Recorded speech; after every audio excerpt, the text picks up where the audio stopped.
بسم اللہ الرحمن الرحیم۔ حضرت انس رضی اللہ عنہ کا فرماتا ہے کہ حضور اقدس صلی اللہ علیہ وسلم کی بیماری وفات میں آپ پر بار بار غش کا دورہ پڑتا تھا۔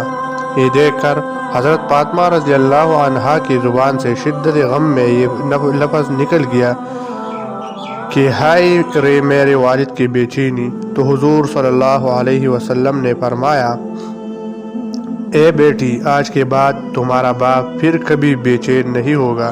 حضرت بی بی عائشہ رضی اللہ عنہما فرماتی ہے، میں حضور اقدس صلی اللہ علیہ وسلم کو اپنی سینے سے ٹیک لگائے بیٹھی تھی اور آپ کا سر مبارک میرے سینے اور حلق کے درمیان تھا اور بار بار آپ ہی پلٹے رہی، ان لوگوں کے ساتھ جن پر خدا کا انعام ہے، اور کبھی یہ فرماتی، خداوند بڑے رفیق،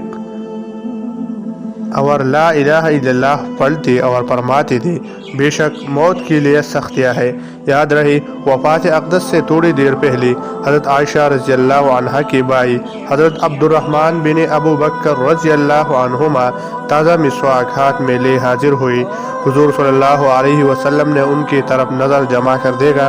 حضرت عائشہ صدیقہ رضی اللہ عنہما نے سمجھا کہ مسواک کی خواہش ہے، انہوں نے فوراً ہی مسواک لے کر دانتوں سے نرم کی اور دست اقدس میں دے دی، اور آپ صلی اللہ علیہ وسلم نے مسواک فرمائی۔